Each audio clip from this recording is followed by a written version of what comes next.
It's just really hard. I don't really look people in the eye anymore. I look away because I'm just embarrassed. I feel hurt on the inside. I don't feel like I'm being on the inside because I can't provide for my family, can't provide for my kids. In the last week of January 2016, when cities around the country took a tally of their street populations, they counted a total of 549,928 people living in some form of homelessness. Homelessness were men, while 40% were women. More than 90% of whom. She works nights there, 37 hours per week for about $900 a month.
Separating the truth from the lies, coming at you from underneath the Newnan, Georgia chemtrailed sky. You're about to receive the shock treatment. I'm going to try to do my best on this, folks. I'm going to try to do my best on this, but I'm not going to try to go as long as I did before. And I noticed when I looked at my previous, some of my videos, it depends how I play them and what device I play them. The background music I try to keep lower, so as to not drown out any of the, commentary or clips that I show. But sometimes it comes through, and like on a laptop or a computer, on a computer with the speakers that I got, you can hear the music in the background more, whereas on the cell phone or laptop, it's not so much profound. So I'm going to work on that, folks. Just bear with me. Bear with me. I just lost the ability to use a certain app to put these videos together on another device, but I did have backup, thank God. This is a topic that needs to be discussed. This is one that I think gets slipped through the cracks, overlooked, but it's everywhere. It is everywhere, and it's an epidemic. That's the way I see it. I mean, when you go to the cities, you're used to seeing homeless people and poor people like that. And in my opinion, you can be poor and live in a house, but if you're homeless, that's the poorest of the poor. And that's where this video is going. Because there's a lot of people out there who are one paycheck away from being homeless. One paycheck away. And my parents were like that. And it wasn't due to money. It was due to my father was in the Army, and was stationed on, we were living on a base of some sort. Not really a base, but it was off base, but it was military Army housing. And well, it was pretty complex, and I can't remember all the details, but it wasn't money oriented. It was about re-enlisting or not re-enlisting oriented, and pretty much I think went non-re-enlisting, and that's when they didn't have the housing anymore. So for a while there, not without a home, pretty much without a home. I mean, living in a store that they had bought, I want to say, or rented, bought. The details, it doesn't matter about that. The fact of the matter is they were, in this circumstance, homeless. I mean, living in a store, I guess, might not count as homeless. But what I'm trying to say is your circumstances could change very easy for anybody. I mean, if you have just tons of money in the bank, and you feel like you're set, then perhaps there are a lot of people like that. But there's also a lot of people that live on credit, live above their means, they outspend what they're taking in, They have too many credit cards, too much debt. And listen, you're looking at a guy, or you listen to a guy with a student loan that, well, I'll save that for another video. Student loans, a scam. Student loans. But what I want to say is, most people, a lot of people here in America, are one paycheck away. I mean, take a look. They're working 2-3 jobs. They look like zombies. They wore out. I mean, I got a brother that's pretty much killing himself. Heart attacks galore. People under stress. It's not healthy, but they got you so wound up, or so like a slave, working 2 jobs just to make ends meet, And then what gets me is, they say Georgia's a right to work state, but it's really right to fire. You can get fired by your boss for no reason. So how the hell is that a right to work? That sounds like a right to get fired, a right to lose your job.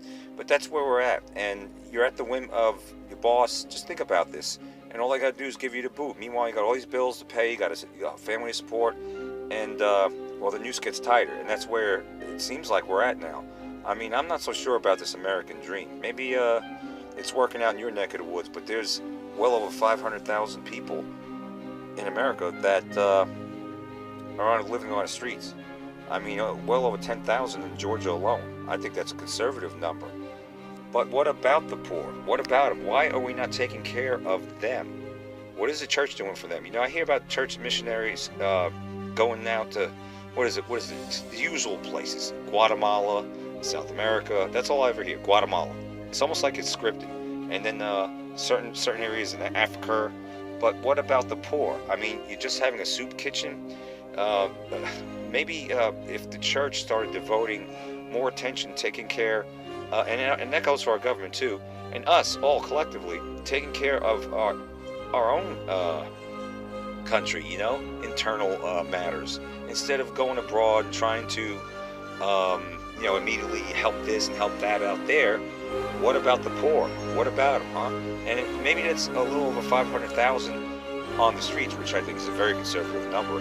But what about the other poor? I mean, there's people struggling. There's people living in shacks. I mean, and then you got other people that live in decent homes that park on a lawn and pretty much take a big dump on their property. They don't even deserve to live in a house.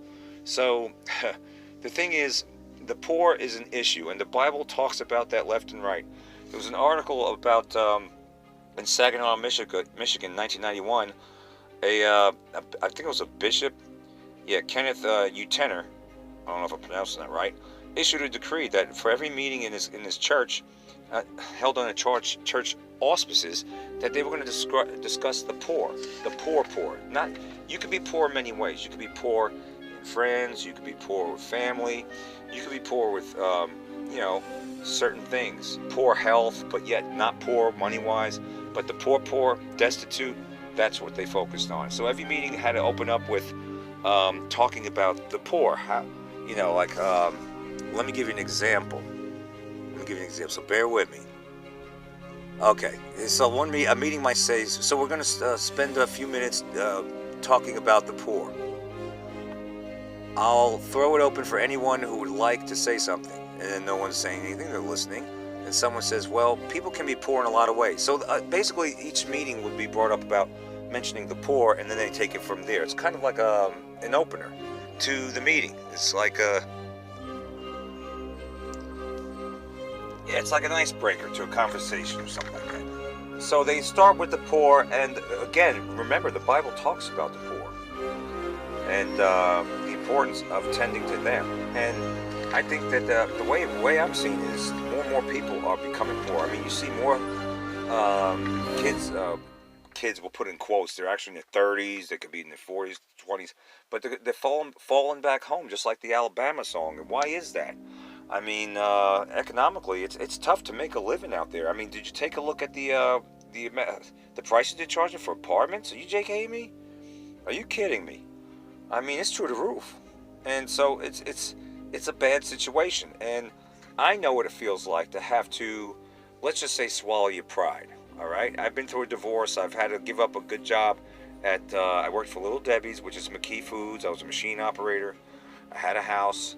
Sounds like a country song, but, You know, when you have a spouse that's in the occult and cheating and doing drugs and cheating, going with a druggie who's she's 26 and he's 19, and, you know, et cetera, you know, and then you finally put your foot down.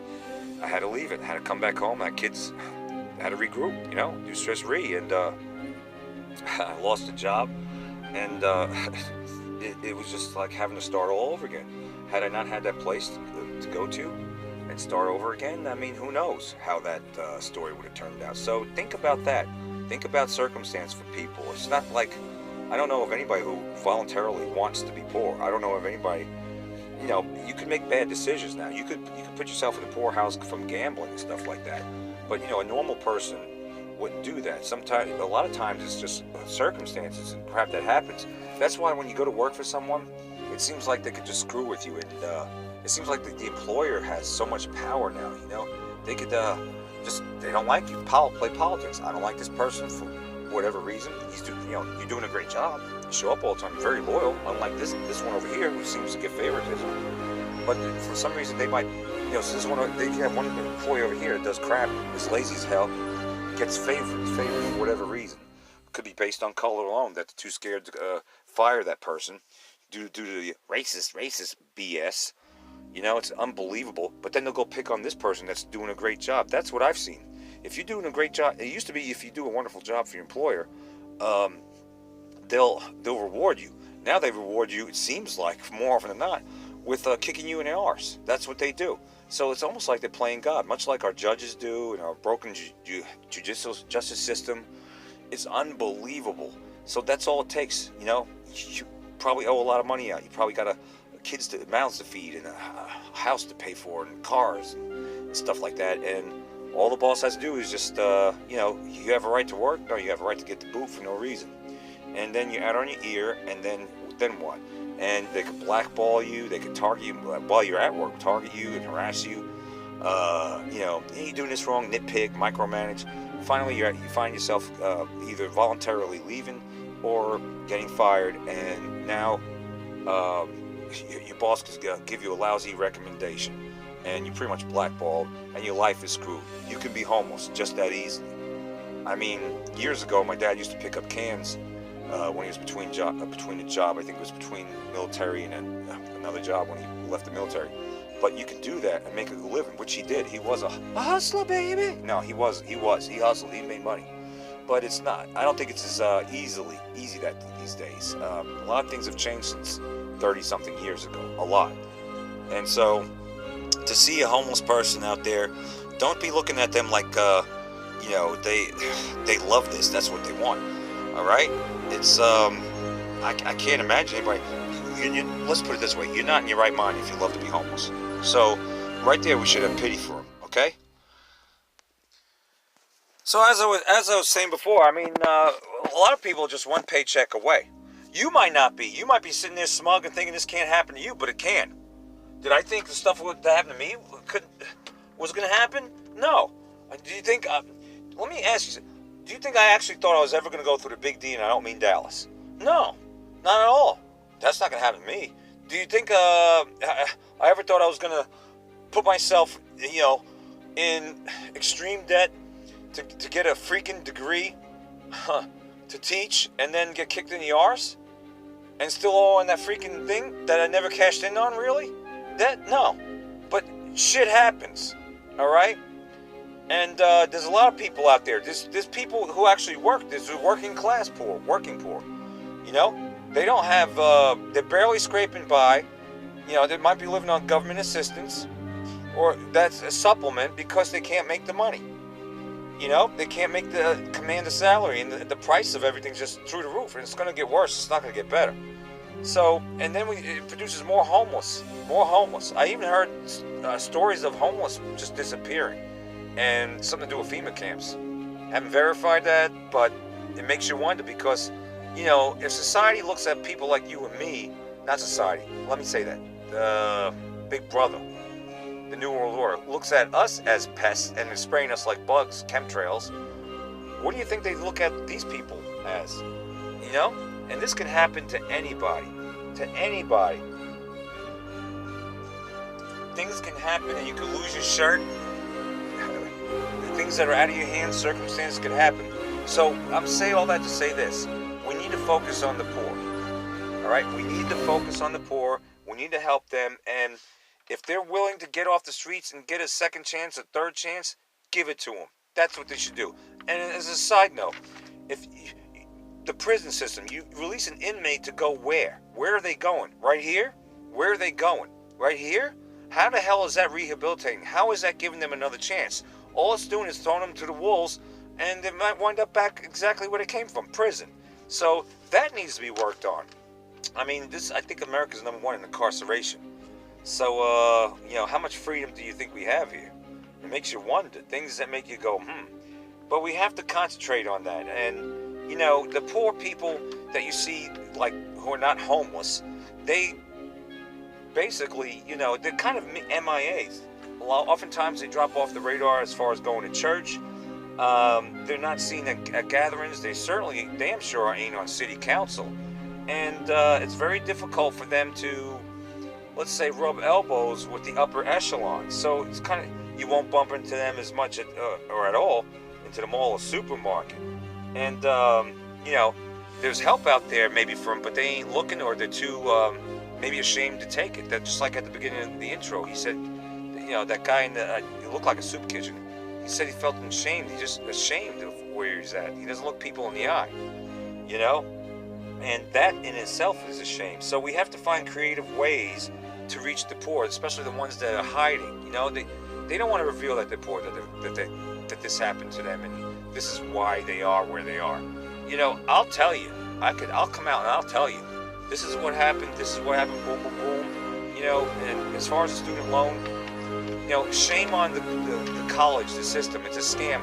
You're sitting down an 18-year-old who needs assistance, but you're never telling them, look, if you take this loan and, 5-10 years down the road, you're married, you got kids, and you can't afford to pay this loan, you might get a deferment, but if you really can't pay for a prolonged period of time, that the deferment's going to finally end, and then we're just going to keep compounding interest over and over again every month. Boom, boom, boom. I mean, you might wind up owing $2 million on this, something that you got kicked in the ass for, that for this career that you went for. And they don't tell you the downside to that. All they tell you is, here's the money. It's an illusion. Here's the money.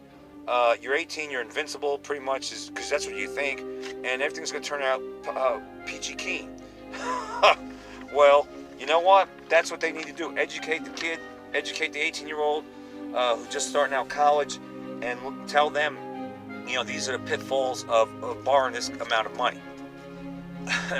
It ain't free. So it's a bunch of BS. So we got to take care of the poor. People can be poor in many different ways, but money is the big thing. Unfortunately, in this fallen world, we need it. And then there's something called the undeserving poor. And the undeserving poor are the ones that, you help them out, they never say thank you, or they keep making bad decisions and bad choices and doing things that, they shouldn't be doing to keep them in that poor state, no matter how much you try to help them. Help them anyway, And you might have a poor person that, has pretty much keeps milking the system as far as getting handouts and never trying to help themselves. You don't know how they feel inside. They can feel so destitute, down, and beaten down to the point that, and hopeless and helpless, that it's just a vicious cycle that needs to be broken. They need to be actually picked up. Have you ever felt in your prosperous position? Because some of you out there are so prosperous. I mean, look on social media, going on vacays, your children are wonderful, everything's wonderful, you got a great career, you're not in debt, and everything's just so peachy. But, the thing is, I don't know where I was going with that. And you screwed up too before, all right? You screwed up is what I was getting at. You screwed up and made mistakes and everything and give another chance. Were you not? Were you not? So these people need a chance. I mean, you've never felt hopeless, you've never felt bad or anything. Well, then this bud's not for you, all right? But there are people out there that literally feel undeserving and stuff and hopeless, and you're helping them out, but for some reason for them it ain't working out. I don't think this because they like it. Why would you like to be homeless like this? Why would you like to be in that shanty that you're living in? It's ridiculous. So even if you feel like that they are taking advantage of you, really the good thing to do is still try to help them out anyway. Ultimately, you want to teach the man to fish, not just hand him fish. We already know that. That's in the Bible. But the thing is, we just need to help him, period. You know? We need to get him off the streets. I'm going to leave it right at that for now. I'll pick up at another time. My whole point to this is, you know, we got to focus on the poor. You got these damn commies, all right? You got friggin' fake news. You got these commies. Let the caravans in. Let them in. Are they poor? Probably yes. I'm sure they are. But they're not our poor, all right? Take care of your house first. Take care of everything in your house first. Get your house in order. And then branch outwards. Then go outwards, all right? And work outwards. Once your ducks are in a row here at home, then go and take care of the other ones, all right? But first, there's a lot of fixings that needs to be done here in America. You got our veterans. What a damn shame. Veterans, homeless veteran. That shouldn't even be. That thought shouldn't even come to mind, much less to fruition. We should not have homeless veterans. People that served our country on the street. Are you kidding me? I don't care what they did. They belong in a home. They belong to being a house, being taken care of, provided for, just like they made the sacrifice for you. All right? So, the homeless veterans, the homeless in general, let's start from the ground up. This is what needs to be done. Then we'll work on the other poor people. Because ultimately, if they're willing to help themselves, they got talents that benefit society, and this is what they want to do. We need to give them another chance. It's not right. It's not right, because that could be you. You can sit there smug and smiling all you want. This could be you. All it takes is one paycheck, because a lot of Americans are one paycheck away, folks. I mean, why do you think more and more households have 2 or 3 jobs? Are you kidding me? That never used to be. Don't you remember the Leave It to Beaver days? I mean, the Brady Bunch, you work in 8 hours, you come home with your suitcase, prop it down, hug your kids. Everything's wonderful. Everything's wonderful. Is everything wonderful now? No. So caravans coming in? Hell no. Protect our borders. Send them somewhere else. I mean, send them back where they came from, or let them go through the proper channels. But damn sure break our laws and come across our border freely. That's a slap in the face to the immigrants that went through the proper channels, like my ancestors. My biological father, Argentina. That whole side of my family went through the proper channels. All right, they had to wait. And my mother's side, from Italy, on a boat, proper channels, all right? Crossing in caravans with viruses and crap and diseases and stuff like that. That's an invasion. I don't care what you say, all right? So before we take in any more of those, take care of our own. Take care of your own. You know, get your house in order. It's a shame that we got people poor like this. And destitute. I know what this feels like. You might not, and you can sit there laughing. I know what this is like. I damn sure know what this is like. All right, and this could be anybody. I mean, I'm thankful to be where I'm at. I'll say it right now. I have a roof over my head. I'm thankful for that. But these people do not have a roof over their heads. The ones that are poor that have a roof over their head, they still need help. All right, we need to up the ante on this. I mean, you want to throw money into other countries and help them out? Hell, throw the money at this. Help out with this. You know, if they don't have a skill, give them a skill. Teach them, all right? You know, I don't understand it. I mean, they say, well, we need more immigrants in here because we have so many jobs. Okay, I got it. All right, well, there, you got it right there. There's your jobs right there. There's your jobs. I mean, you never know. They might even want to go in the military. You know, they might want to help our country out that way. Put them to work. I'm sure they'll take the opportunity. All right. So let's help our homeless. There's over 500,000. I think that's a conservative number. How do they count that out? It's millions, man. It's millions. Trust me, it's millions. Millions on the road. Millions in the streets living like that. I mean, they're eating food, moving rice out of dumpsters. Are you kidding me? We gotta help them, man. Help the poor. That's biblical. Help the poor. All right. The last shall be first, and the first shall be last. And I'm telling you, you give, and it'll be given back to you. So give your time, if you can, give your money. And the soup kitchens, to me, ain't just enough. You feed them, which is nice, but you send them back on the street. No, but this is not fixing the problem. This is just prolonging this situation we have on our hands. Churches, what are you doing? What are you doing to help? Oh, you open up a soup kitchen? Oh, you volunteer at a soup kitchen? Is there any more you can do with those tithings? Huh? Is there anything more? What mega church? You got a helicopter. How does that helicopter help the poor? The po. All right? So it's the churches and the government. So much waste in the missing money and billions of dollars and stuff like that. it could go to this, to the poor, you know, the needy. Let's take care of that. Take care of the needy, all right? I'm sick and tired of looking at it. It's coming to suburb. It's here in the suburbs. I never thought I'd see the day with, you know, poor people holding up signs on an exit here, Noonan. Are you kidding me? That tells me alone that it's getting worse. It ain't getting better. American dream. American dream. It ain't getting better. All right, so let's help. Now, I know there's lazy people out there. Lazy people, I mean, if you're going to be lazy, not put yourself to any use, then, you know, it is what it is. But there's a lot of people out there, just like you saw at the beginning of this, that have fallen upon hard times. All right, and they didn't have family to turn to, probably. They didn't have, you know, and they probably made some bad decisions. But is there hope for them? I think so. I think there is. Are they willing? We'll see. Give them a chance. Give them a chance. That's all I'm saying. This shouldn't be happening. This is an embarrassment to America. This is the American dream. I know it's not perfect. Nothing's going to be perfect. But instead of going out and helping other countries and their poor and feeding them, start helping our own. Bottom line is, all right, I'm sick of it. I'm sick of looking at this. I'm sick of, because I know what it's like to be broke. I know what it's like to have to rely on something else or someone else, you know?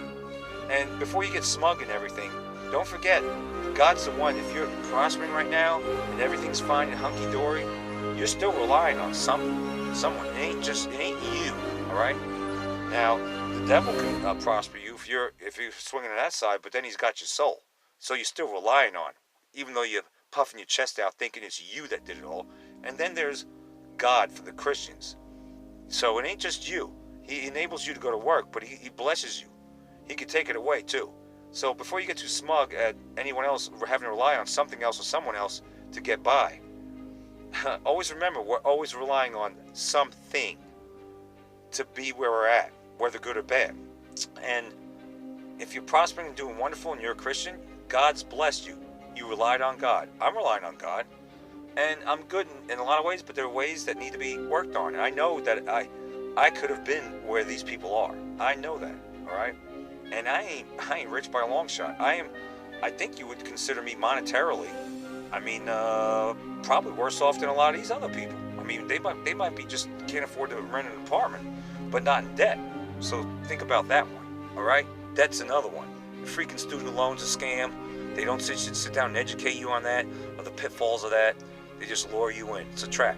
You're going to college? If I could take that back, I would. A lot of things, but it is what it is. So all we're going to say is God thrust me forward, and in your plan, I hope this message gets out. I hope I articulated how I feel about this, and we're going to get more into this. How should we think about the poor, huh? How should we think about them? Quit looking down at the poor. That could be you, all right? It's bad enough that self-esteem is gone. You know, it's insane. Let's try to be humane. And this is society, you know, I like the way the libtards, you know, is women's rights, you know, we got to look out for the women because they're so humanitarian. They're so, you know, out for people and save people. Meanwhile, abortion is killing babies. And are they looking at the homeless here? If they want to import, have caravans invading us, are they looking at our own homeless? Last time I checked, they weren't. Damn hypocrites, them. Quit watching fake news and have a hankering to vote for commies. And let's try to clean up our act here in America. Let's try to help the homeless. Let's try to help the other poor people. But to me, in my opinion, the homeless are the poor of the poor. And that's how this video pretty much started out addressing that. Take care of the poor. Poor. And these guys are po-po. Are you kidding me? They are poor. And let's start turning our attention inwards to our own country, because there's a lot of fixing that needs to be done. Until next time, you receive the shock treatment.